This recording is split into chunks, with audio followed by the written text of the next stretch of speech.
On this episode, join Andy and John as they discuss the Dwayne "The Rock" Johnson action-adventure, Jumanji: The Next Level. Welcome to The Road Home on Film.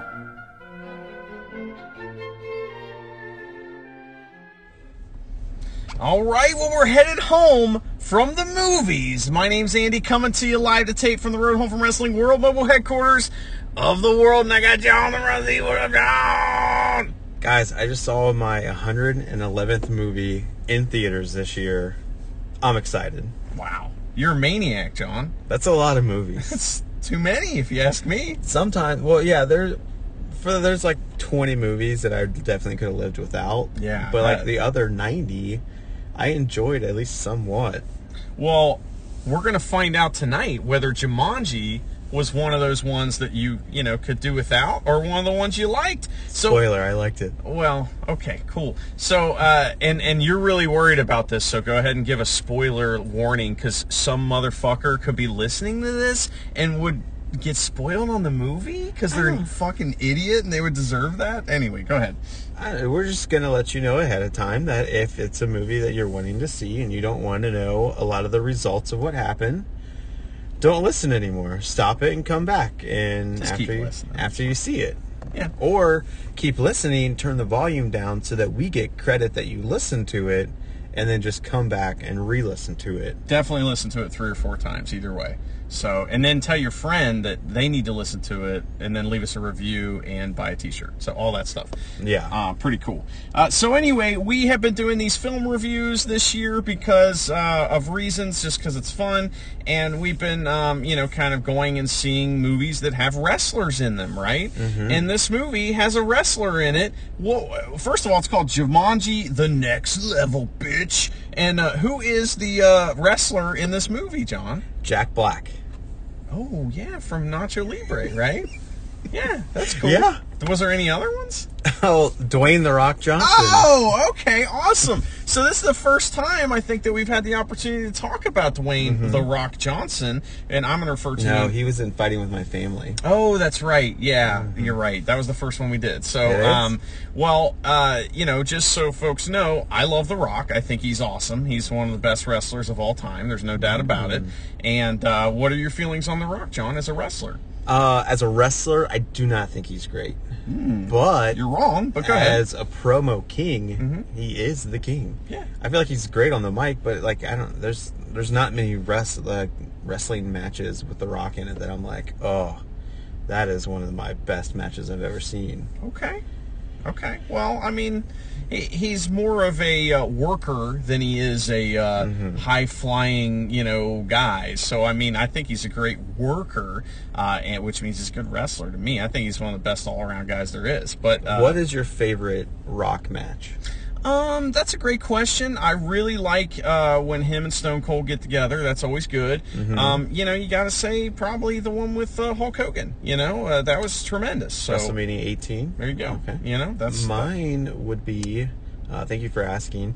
Mine would be him versus Stone Cold at WrestleMania 19. Ooh, there you go. Stone Cold's last match. It's hard for me to ask you if I haven't even finished my sentence, just so you know. Now you know how it feels.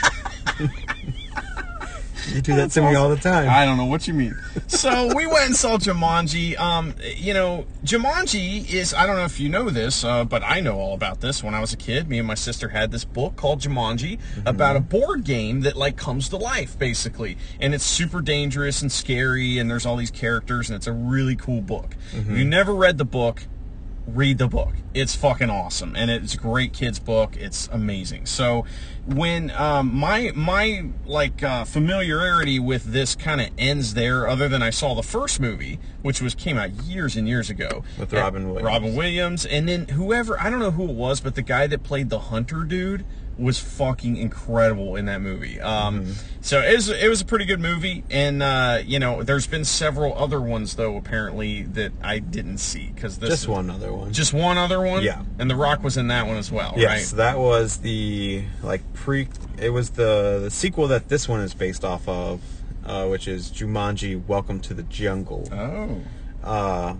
I personally would not qualify the Robin Williams Jumanji and these two movies as like sequels.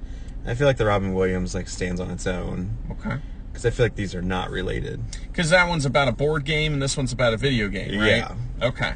Well, either way, the premise of Jumanji is that either you are transported into the world of Jumanji or the world of Jumanji is transported into our world. And that's kind of the gimmick behind this whole deal. So, so anyway, what we're going to do is we're going to, talk about some of the actors, see how you thought they did and everything. But first, let's get a plot synopsis. What do you think, John? Sure, let's go for it. This is directly from Sony Pictures Entertainment. Oh, we could have just not said that and said it was from you, but that's okay. Well, I'm not that clever. Okay. I am a writer, though, so maybe I am that clever. You know what? I wrote this. There you go. In Jumanji, the next level, the gang is back, but the game has changed. As they return to rescue one of their own, the players will have to brave parts unknown from a arid desert to snowy mountains to escape the world's most dangerous game. Yeah, I did not see the Ultimate Warrior in this one time. They were in parts unknown, and we didn't get the Ultimate Warrior? Fuck off. He was actually, so there's one world where there's like, they're on these like vines that are shaking. You didn't see him in the background just shaking them vines. He was all hyped. Yeah. That's why they kept breaking, because he was shaking them too hard. That's pretty awesome. So, yeah, so basically we got these characters that get transported into the world of Jumanji that they have to save their friend who is, in a rut. This sad sack main character sort of dude, right? Yeah. Although this is I don't know that there is necessarily a main character, because everyone in this movie has an arc. And like I said, you're going to be very surprised about some of the things that I say about this movie, because I thought it was fucking awesome. It was very well made. Gosh, the CGI looks amazing, which, by the way, nowadays they've figured out how to make CGI animals look good. So you're like, CGI animals for everyone in every movie, Everyone gets CGI animals. God, we saw all the previews and every single one of them had fucking CGI animals in it, Sure did. It's crazy. It's like when I was a kid, if like you had a calculator or something that had like a little, what's the thing that I was just somebody just had to correct me on this, like a solar panel on it, right? When I was a kid, that was amazing. And then all of a sudden that technology was like free basically. So it was on everything, like touchscreens. Now touchscreens everything, Right. So that's what we're doing with the animals. But anyway, so let's go through some of these actors and actresses and see how you thought they did. John, let's start with The Rock. What do you think? I thought The Rock was good, especially, so there's one of the main things with the Jumanji movie, at least this version, is so there's main characters in the real world, and they get transported into the game, and so the characters in the game are then portraying the people on the outside. So initially, when we first meet The Rock, he is playing the part of Danny DeVito. Right. And so he has that, like, real strong, like, New Yorker accent. Was it? The accent was really bad. Well, but he it was funny. It was the funny. Strong New York accent. And I thought he did a pretty good job being Danny DeVito, just being grouchy and complaining. And we'll talk about how all this all happens yeah. and everything, of course. But first we're just talking about the characters, and that's a good point because all of these actors had to play multiple characters in this movie, at least two. Some of them had to play three. So it was very interesting to see how these characters would change their mannerisms and stuff like that. Some of them did better than others. So the other co-star, I guess, was Karen Gillan. And tell me a little bit about her. I don't know who she is other than, goddamn, she's that really pretty girl in Jumanji Next Level. Yeah, I'm not super familiar with her. I haven't seen too many movies that she's been in outside of, apparently she was in Avengers Endgame. Well, the Avengers, like the Marvel Universe, because she plays Gamora from Guardians of the Galaxy. Not Gamora, she's the other one. She's the sister, right? Because Gamora... Nebula, there you go. Okay, I had no idea. Wow. So she's actually a good actress, too. Wow, yeah. Okay. She's not just a pretty face, John. Don't you dare say that about her, John. She is not just a pretty face. I wasn't going to say that because when she's Nebula, she's not really a pretty face. I was the one saying that. But anyway, so yeah, she has a long history. She was on Doctor Who, it looks like. All kinds of stuff. I wonder if she's British. She probably is, I would assume.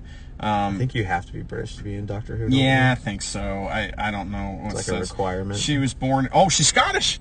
Okay. I mean, same thing, right? Yeah, you know, that's connected. from Scotland over is there. connected to England, so. And she was pretty good in this movie. Her character was a heroic female character for the most part. And, you know, because basically, we'll get into why this is and all this stuff here in a second, like I said, but we're kind of getting ahead of ourselves a little bit, but there's no way to discuss this without telling you. So she kind of switches bodies like twice, I think, in this movie. So she only plays herself, mostly. There's only like a minute where she plays someone else. And she did a great job, you know.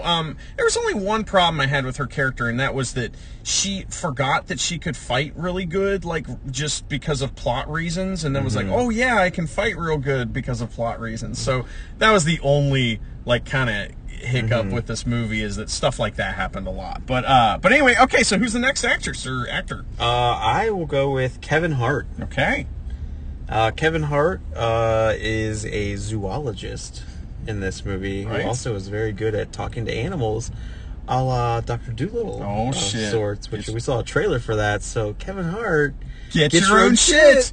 Or Dr. Dolittle. Well, yeah, Dr. Dolittle's original. Everybody get their own shit. Yeah. All of you. It's Scottish people. You're English. Get your own shit. There you go. So Kevin Hart is just. They described him as a muscular Boy Scout. Yeah. He's a little dude, though. You know? Yeah, he's a little guy. He's a little guy, you know. And he also had a backpack. And the gimmick with the backpack is like a bag of holding, and you reach in there and he can get whatever he needs, right? But most of the movie, he is, you know, playing this kind of like decrepit character where they can't really do shit. That's Danny Glover. This is so confusing. And I was like, I was sitting there watching this movie, I'm trying to think, like, how the fuck are we going to explain this? And we're going to do poorly, is what we're going to do. So we'll do our best, and it's going to be poorly. So next, let's talk about Jack Black, your favorite dude in the movie, right, John? I love Jack Black in this movie. He was so good. I'm a huge Jack Black fan. The first time I ever saw Jack Black was on a show called Mr. Show on HBO years and years ago. He was also in the Mr. Show movie, Run, Ronnie, Run. And then after, you know, the Tenacious D series was on HBO. So I was familiar with him from all that. And then he kind of blew up, you know, out of nowhere. So, and I think it was, what was it that made him blow up? Was it? So there's two movies that I remember him in from, like, growing up. Orange County. He was in that. Yeah. Which I don't think that was it, but School of Rock is where he really took off. It's a tremendous movie, by the way. I love that movie. I've probably seen it 100 times. Tenacious D and the Pick of Destiny, an amazing movie. So funny. They're making another one of those. And if you've never listened to Tenacious D, oh my God, it is some of the funniest music you'll ever hear. I love them. So Jack Black was in this, and he traded bodies a few times as well. And one time he turned into like kind of like a sassy college girl, and you thought that was the funniest thing you ever seen. Even just based off the trailers, I would laugh every single time. Like, he'd come on, you guys, I'm back. I thought it was hilarious. It was not funny. But yeah, he played like a college, you know, spunky blonde girl, and then he also played a black gentleman. And you looked over at me when that happened, and you're like, this is suspect. Yeah, because he was doing an accent and everything, and it was like, yikes, take it easy, buddy. So next we had Danny DeVito, right? Who was briefly in this movie. I mean, you know, we'll talk about how that all works and everything. He was great. He was doing some physical comedy and stuff like that. He had really good facial expressions. He's tremendous at that, man. Danny DeVito obviously got famous from being on Taxi years ago. Has been in a million different movies, and he's tremendous. Most people would know him now from Always Sunny in Philadelphia, where he is awesome. Frank. And when there was a scene where he's going to bunk with somebody in this movie, and I was like, oh, shit, where's Charlie? You know, because where's the toe knife and all that stuff, and his rum ham. That was an amazing show. If you've never seen that, it's really funny. It's kind of like a Seinfeld for the modern age kind of deal, you know, where everybody on the show is a fucking prick and they get what they deserve every episode. So, all right, who's next here? We also had Danny DeVito, or not Danny DeVito, Danny Glover. Danny Glover, yes, who was played best friends with Danny DeVito, but they had some problems. They had to get there. There was some tension. They had a journey to go on, and we're going to go on it with them. He was very briefly in the movie, showed up, had some breakfast, talked shit with Danny DeVito, and then, you know, transported and then to another Kevin movie. Hart was him. You got it. Who else? We also had Nick Jonas. Nick Jonas, okay. Do you know who that is? Jonas Brother? Yeah. And that's all I know. He's married to Priyanka Chopra. Okay. And then who I am just in love with, Awkwafina. So Awkwafina is a Asian like woman. She is the best part of this movie. There's no doubt about it, in my opinion. She was fucking awesome. I was watching her amazed because several times she changes characters a couple times in the movie. And her facial expressions, her vocal inflection, her body language was so on point. It was better than everybody's. Quit and me, okay? Knock it off, all right? Because that in a video game, when you push, stop, that means stop talking. So quit and me, all right? Oh, but I was in agreement. Okay, all right. Well, you can agree, but don't be in the middle of my sentence. So her name is Awkwafina, which is fucking stupid. However, she was a tremendous actor, and I want to see more stuff of her. I don't know who the hell she was. I never heard of her. Some movies she has been in. She was in Ocean's 8. She was in probably one of my favorite movies of the year. She was in The Farewell. Okay. Don't know what that is, but you told me a little bit about it yesterday. Okay. And then I'm trying to think of what else she was in. She has her own show coming out on Comedy Central. Okay. Next year. I want to see her in more stuff like this. Two more real quick people that we want to talk about. Colin Hanks was in this movie for 2 seconds because he's a character from the last movie, I'm assuming. Yes. He played the Robin Williams stand-in. I mean, I didn't even see the movie, but I could gather that, Based off the last movie, he was trapped in Jumanji for 28 years, but Mm-hmm. somehow he had a family, and it was a real stupid storyline. I'll tell you what, he is awesome, and if you've never seen Fargo Season 2, dude, he is fucking amazing in that. So that was one person, and then Rhys Darby is in this. I was so happy to see him. And then Who was he? He was only in it for a second. He played an NPC character that they first run into that picks him up in the plane. And that dude, if you've never seen Flight of the Conchords, that is an HBO series, which we're talking a lot about HBO series, which, John, I know you got HBO. That is one of the greatest, funniest HBO series of all time, and he is in it a lot, and he is fucking hilarious. He's also in one of those series that's all, I can't remember which one it is, but it's one of those series where it's all there's no lines written, there's no script, you just kind of improvise it all. And I'll try to figure out real quick what it is. But are you familiar with this guy at all? I feel like I've seen him in a few things, but I'm not really invested in him. He is so fucking funny, and if you don't know who he is, I highly recommend you look into it, because he is just he's fucking so funny. He was in the first one, it looks like, or not the first one, the second one. Sequel, yeah. Let's see here. So I'm trying to think of what people might know him from. I guess it doesn't really matter. Just watch Flight of the Conchords, and you'll be like, oh my god, that guy is fucking awesome.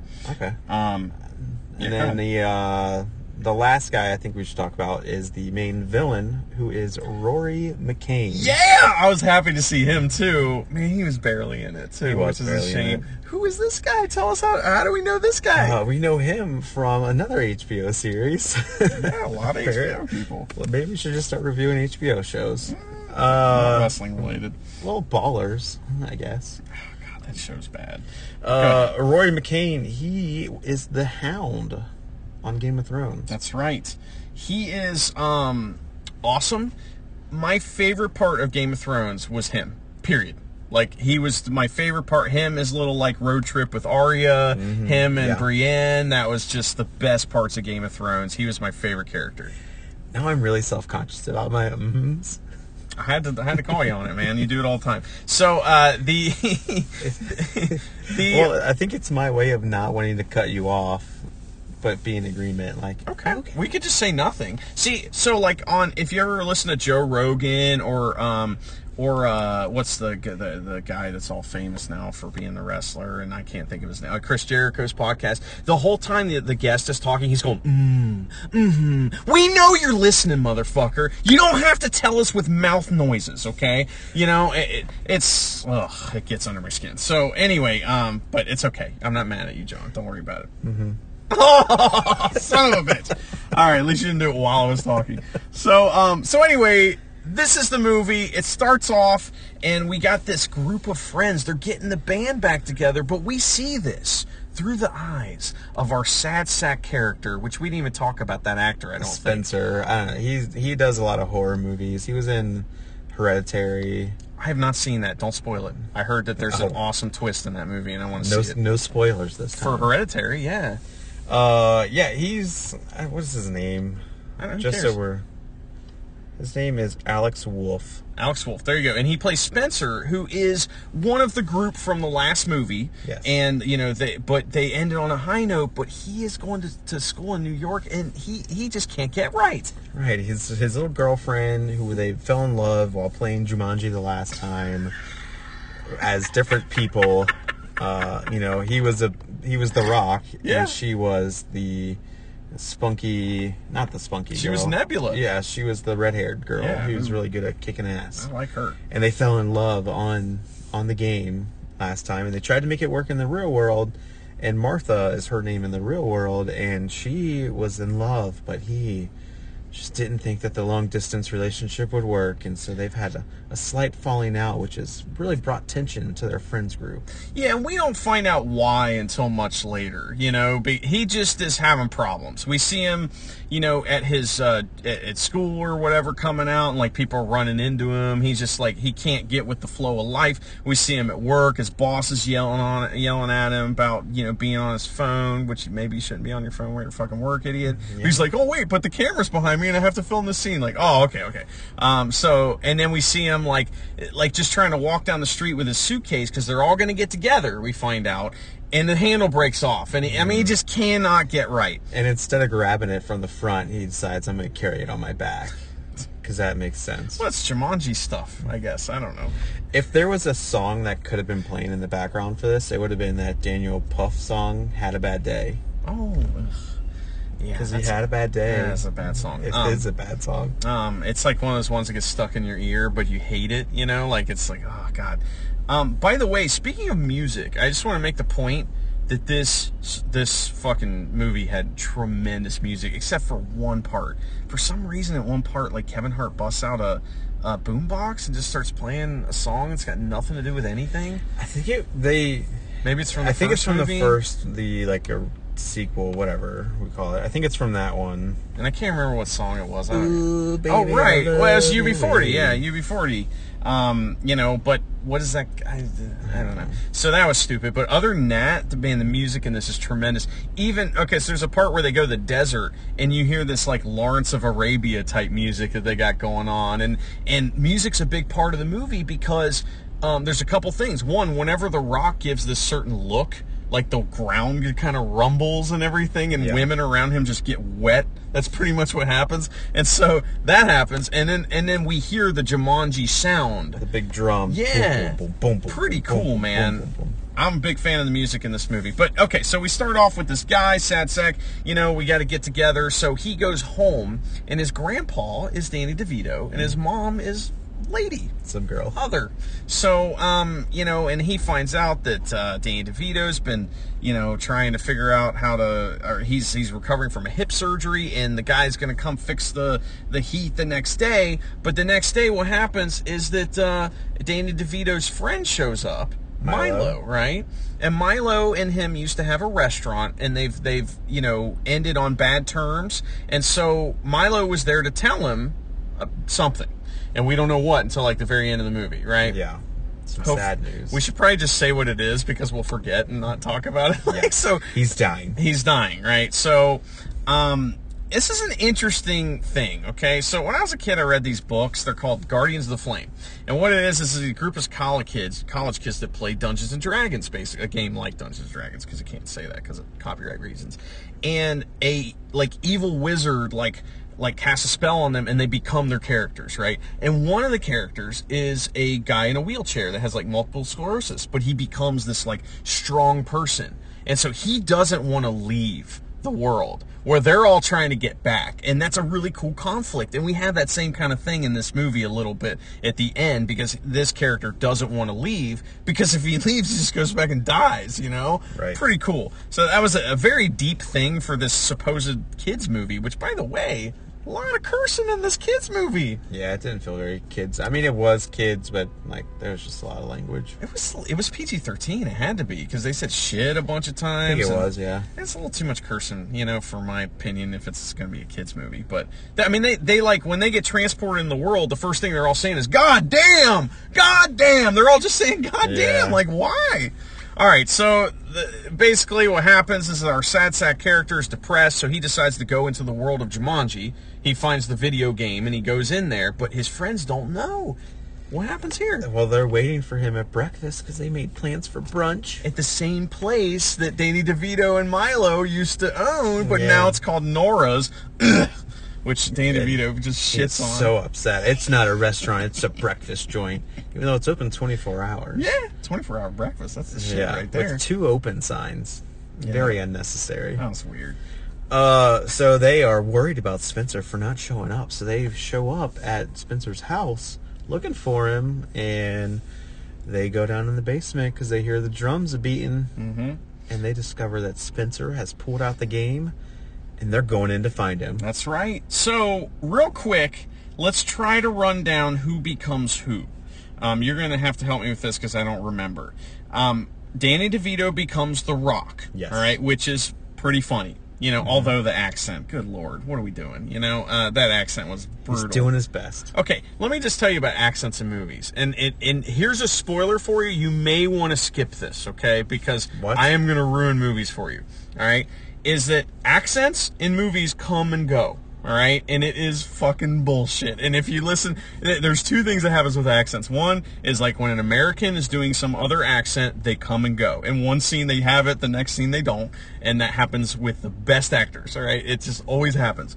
The other thing that happens is when you have British or Australian people playing like Americans, whenever they get excited and start yelling, they're like, crikey! And you just hear it come right through, and you're like, oh, shit, that's not right.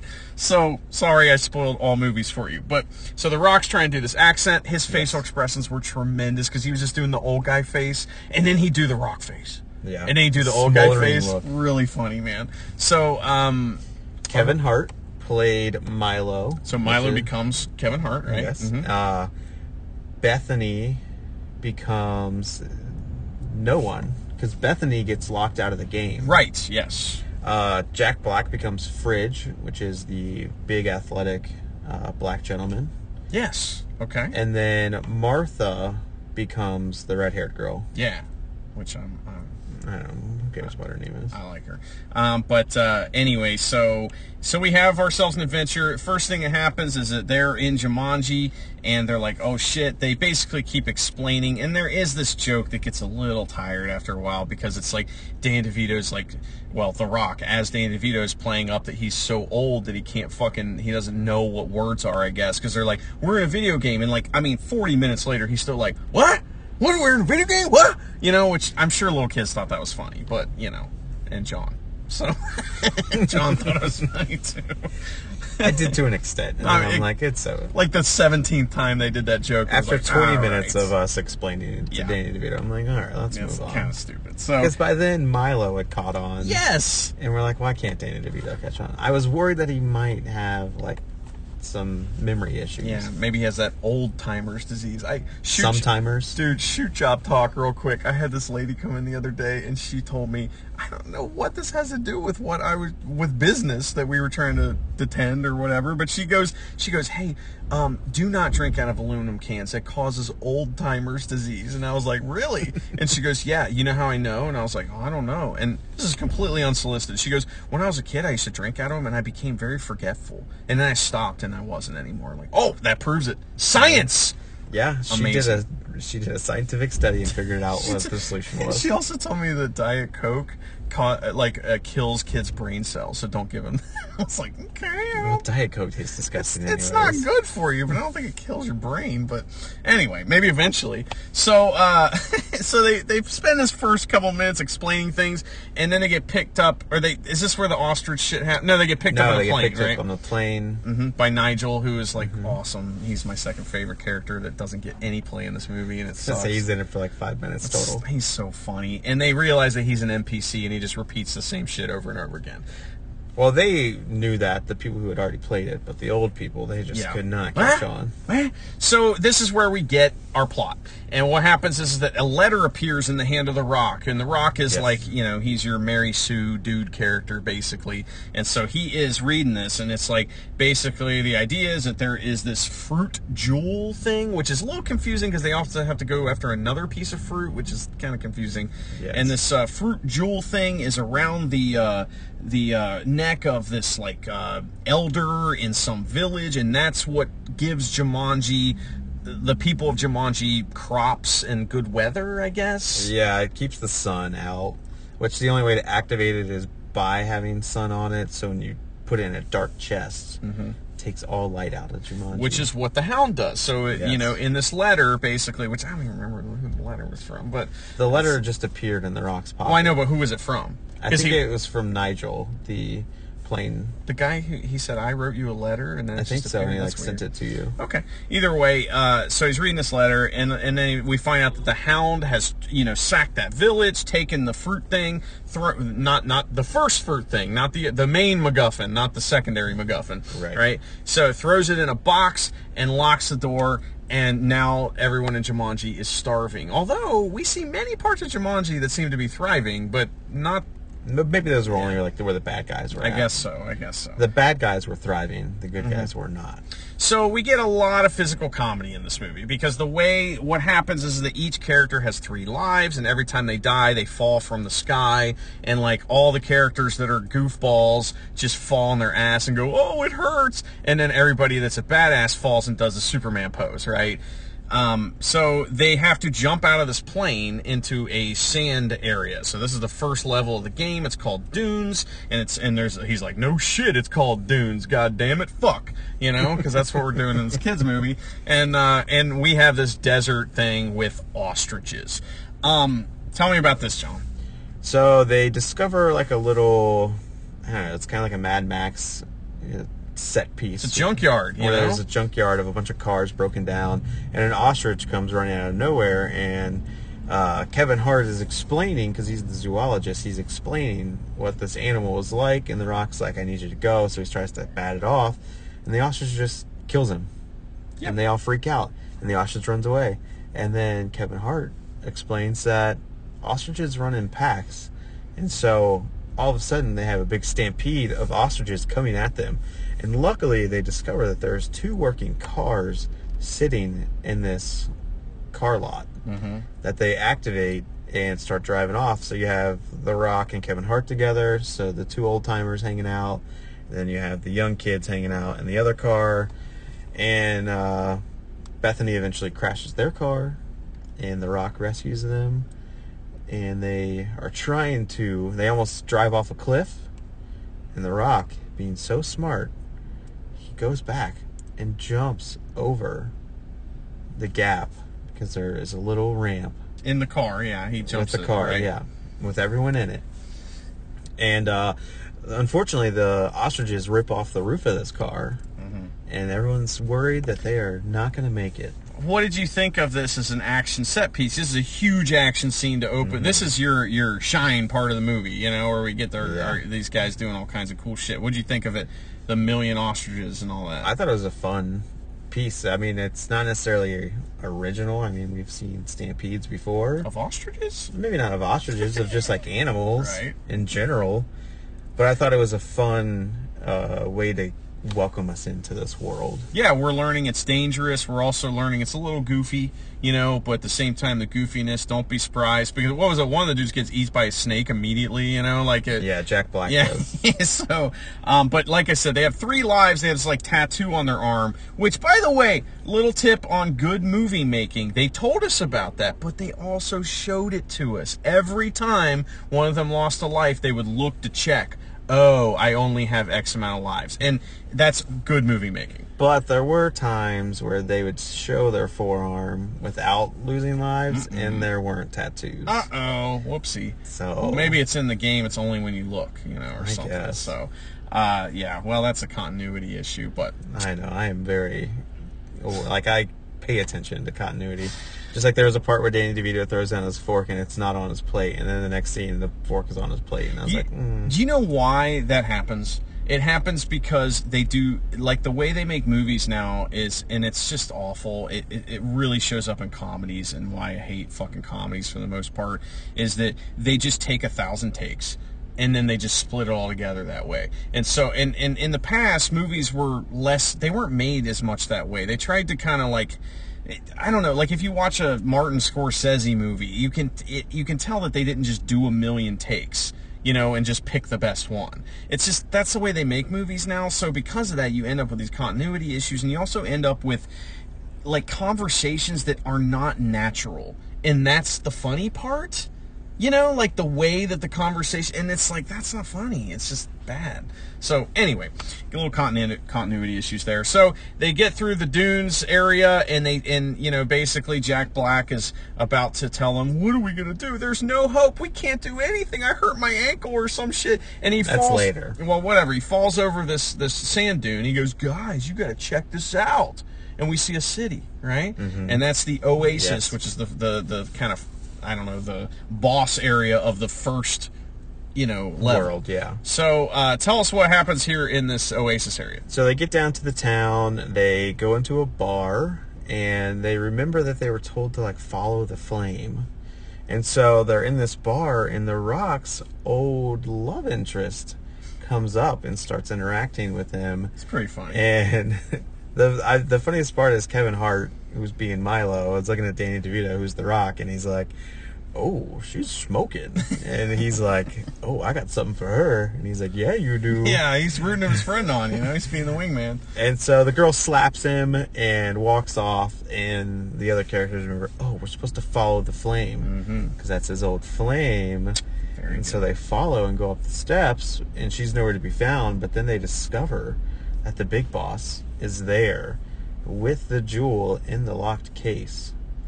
Yes. So, you know, basically what we end up having here is that they're, like, they kind of split up at this point, and we get some characters that interact with the bad guys. Well, this isn't before we get introduced to the next character. Okay. Which is Awkwafina. Oh, right. Because the lights go out, and they come back on, and they discover that the key for the chest is missing.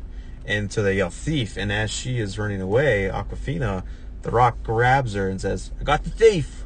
That wasn't very New York. That was like Australian. Oh, crikey, I got the thief, I tell you.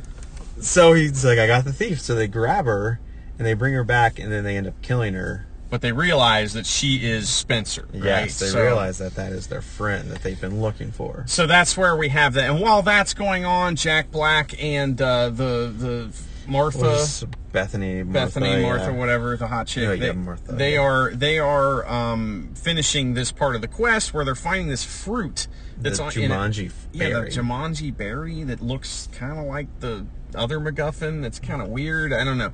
And basically what it is they find this room that's filled with water. The water's not dangerous. It just makes you trade bodies with the next person you touch if they're wet as well, I guess. So this is where we get to see the hot chick do all kinds of crazy acrobatics because she's a badass. They accidentally switch bodies, and since the, like, athletic black dude was in the Jack Black body, he gets to be in the hot chick's body all of a sudden, and he's like, oh, this is more like it, because he was all bitching. He's like, look at me, I'm fat, oh my god. Yeah. Which, poor Jack Black, he had to say those lines, you know, like, look at me, I'm a fat piece of shit, you know. And that poor guy, because but at least he's funny. Yeah, he was funny. And so, but then they switch back. So, they do. And they get the piece of fruit or whatever, and it weighs a lot, which never pays off, by the way. So I was because I honestly forgot about the fruit till the end. Really, I didn't forget about it. That and the horse. Those are the two things I was like, oh, those little seeds. We're not forgetting about those. So this is when they move on to the next area, which was what? Yeah. So while Jack Black and Hot Chick are getting the fruit, Awkwafina, Kevin Hart, and The Rock are going to get camels so they can ride them to escape. And they tell Awkwafina and Kevin Hart go in to the little chamber with all the camels. Kevin Hart starts talking to them, and they're like, hey, Rock, you hang out here. Don't get into any trouble. Let us know if somebody's coming. So instead, he sits out there and starts picking a fight with these two dudes, and the next thing you know, there's a huge army of guys just coming to attack him. which eventually results in Switchblade, his old flame's new husband, who he's been warned, do not mess with my girl. Well, earlier in the movie, we realized that they could push a button on their chest, basically, and you could see their strengths and weaknesses as a character, and his only weakness was Switchblade, right? Which, as they're exiting, as they're running away, they all get murdered by Switchblade, because he's like, I'm going to take this guy on, and he shoots a fucking rocket launcher at him and just explodes them all, and they disintegrate. But the camels just stand there calmly, which is exactly what would happen in a video game. So. Exactly. That was fun. So they get on camels and they move on to the next part, which is what? I believe this is where they take it to a trail. Eventually the camels stop moving. Oh, Kevin Hart and The Rock get into a fight. Rock kills Kevin Hart and comes back to life. And we're like, shit, you're down to like one life, buddy. We got to be careful now. It's funny because Kevin Hart, like, he's like, well, I guess that's settled. You know, because he lost the fight. And he was like, okay, well, I lost. And this is where they get to the hanging vine. Like the jungle-ish area. Yeah, so we got these bridges, which, by the way, are connected to nothing. They're literally floating in the air. And it's funny because every camera shot, they wouldn't go up with the camera shots. Because, and if it did, it only went up a little because they didn't want you to see the top where there was nothing attached to anything. They just had vines like going up, and you just had to assume that they were connected. Well, it's a video game, you know? So basically, it's 1,000 bridges. And they're all just like kind of like 30 feet long, and they're just hanging there. And this is when we learned that Jack Black has geometry as one of his things. We had learned that earlier, and he's like, what the fuck am I need that for? God damn it, shit, son of a bitch. And then we find out that this is what it's for. So he leads them through, but while this is going on, some baboons or merkers, I don't know what you call them. They were, they said these are not baboons. They are easily confused. But, I mean, like macaroons or now, John, he said that these are the heaviest monkeys, and that this is what Kevin Hart's telling us because he's a zoologist character. Yes. And I want to ask you, do you know the difference between an ape and a monkey, John? Is it I was going to say opposable thumbs. Nope. That's because they can speak sign language? No. There's an easy way to tell between an ape and a monkey. If it doesn't have a tail, it's not a monkey. So a monkey has a tail. Also, very interesting fact, I've shared on this podcast years ago, probably, when we first started, because I think it's very interesting.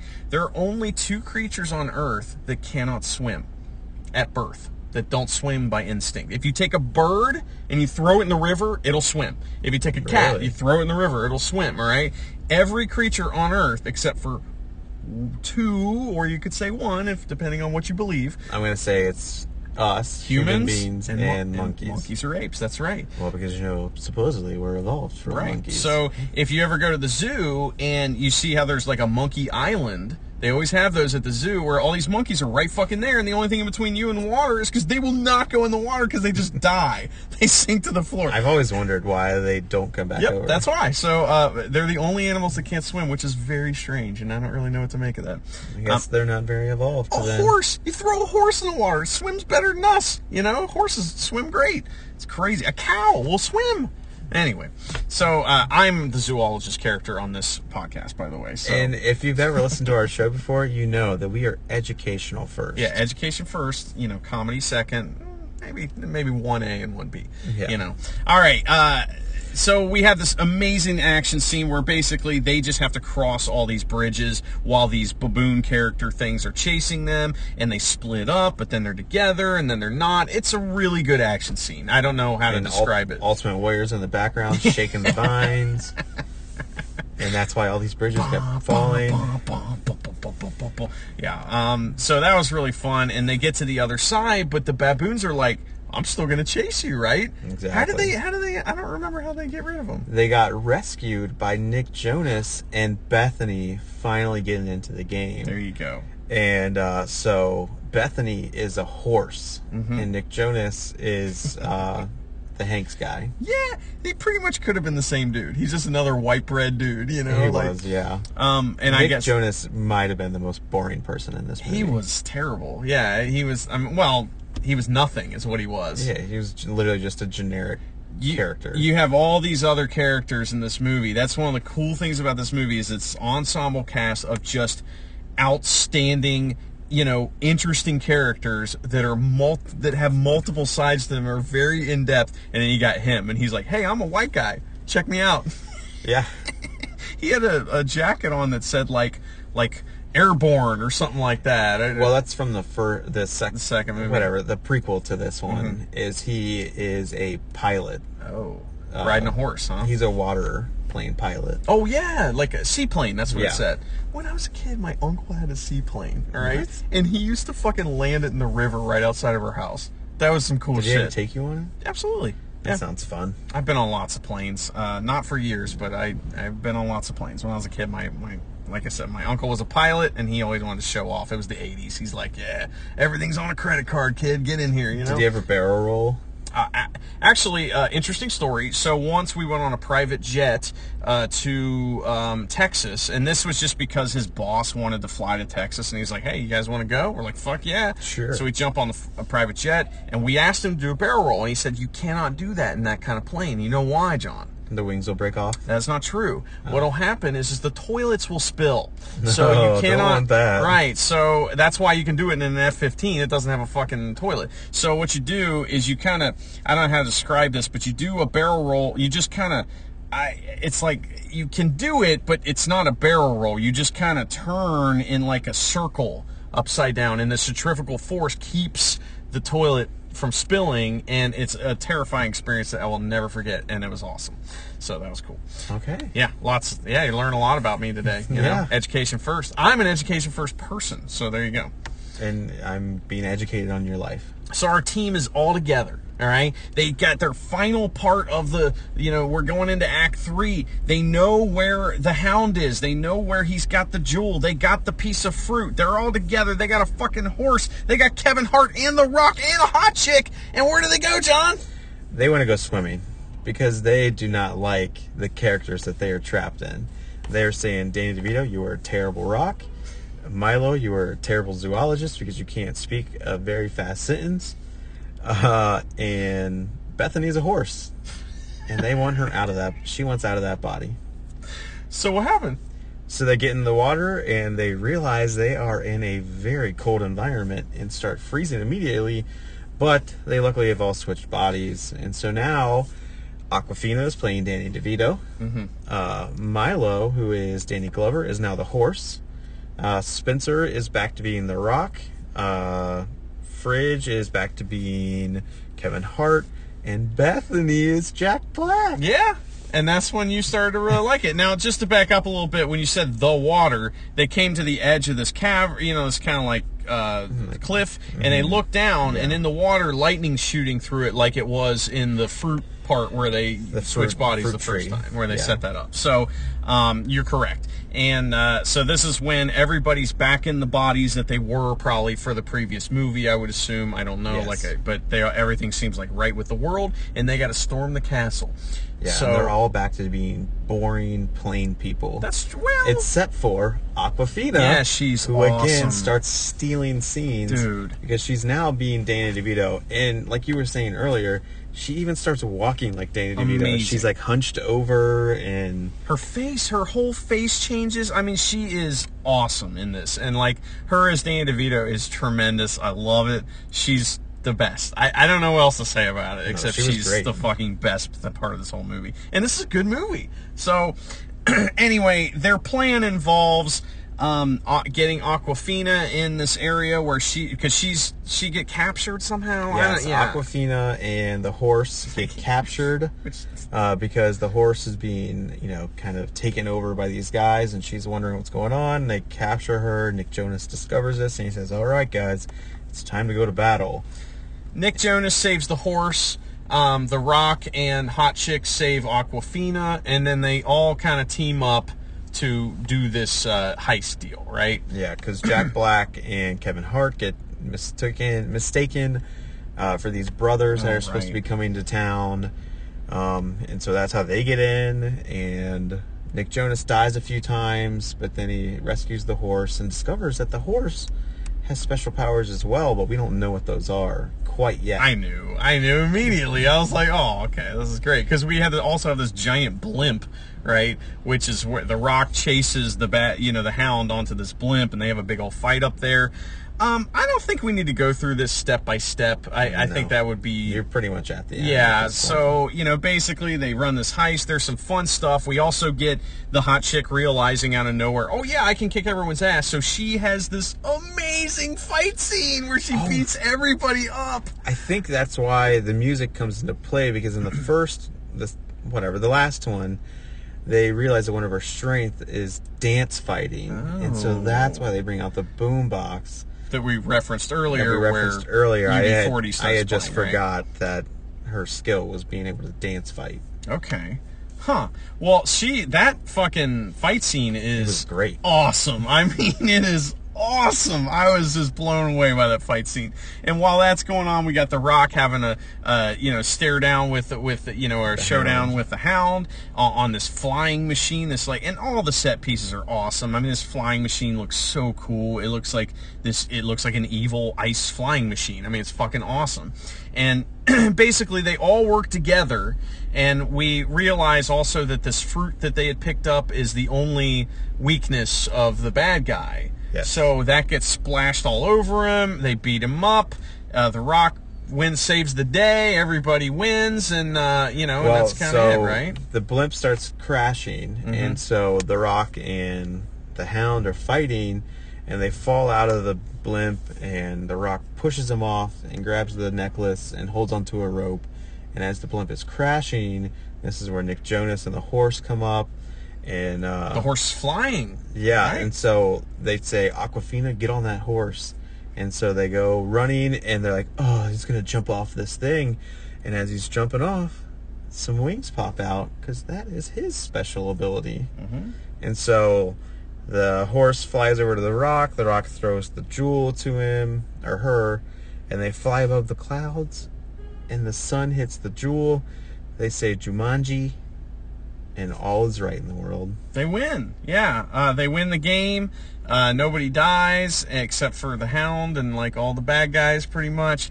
And, they have this moment that we discussed towards the beginning of the episode where we talked about how Milo doesn't want to go back, because he'll just fucking die. And he says, I'm 73 years old and I just learned how to fly. And it's it's a pretty good, nice, touching moment. I'm pretty sure the dude that's sitting next to us is crying, by the way. So he thought everything was the greatest. This is the greatest movie he'd ever seen. He was laughing out loud at everything, and he was crying at the end.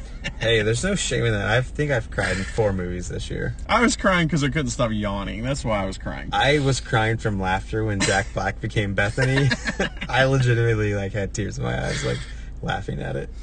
And in the end, they all decide to move on, and they make it back to the real world. But then we see that the heating guy has showed up at the house, and he sees the video game console, and he's like, uh-oh, what's this? I like them video games, I'll tell you what. And he touches it, and then the next scene, we see the Nora's place with Danny DeVito. He decides he's going to join and help her. I don't know what help he could be. He can barely walk, but he's going to help her in the kitchen. Yeah, with he's them going to fuck her. That's what he's like. It's very clear because he learned the smoldering look from The Rock.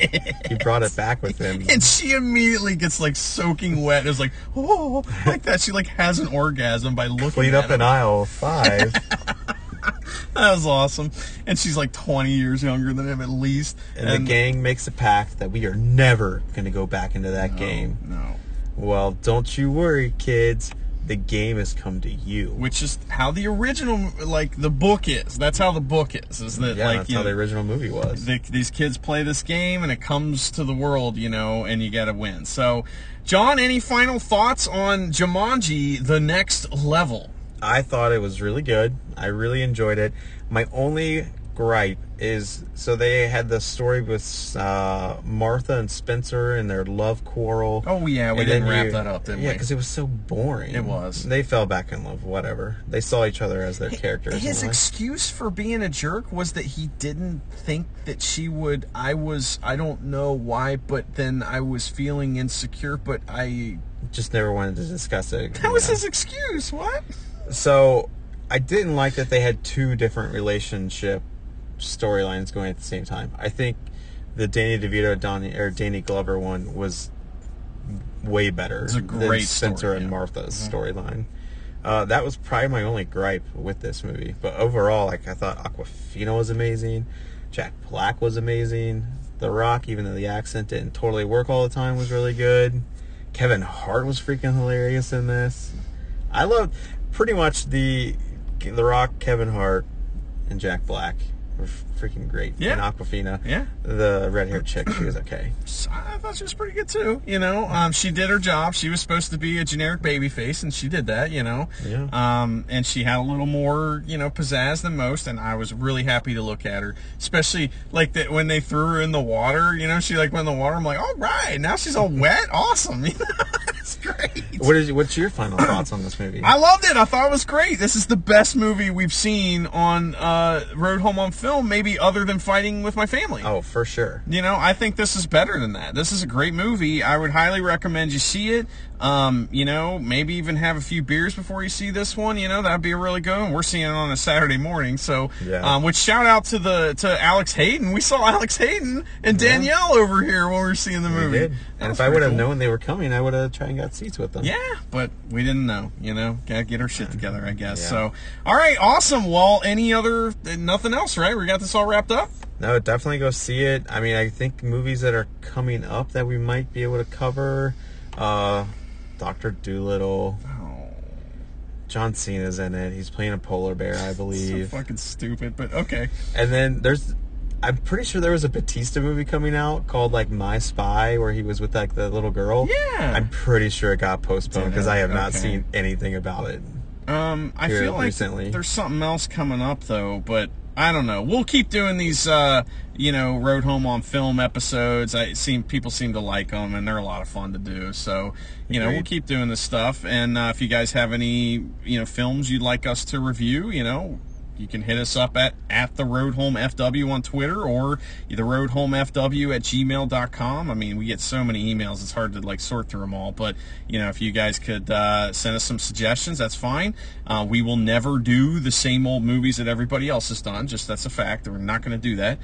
But if you have something unique that we've never heard of, we'll be happy to do that, you know? Agreed. And if it's a newer movie coming out, like we try and go opening weekend. Mm-hmm. I feel like we've been pretty good at We Okay. missed the last one we did. We missed because it was scheduling issues, I think. But Yeah. but we usually get them out pretty quick. That way we can spoil the shit out of everybody. You know, right? Yeah, we want everyone to know what happens before you even have a chance to see it.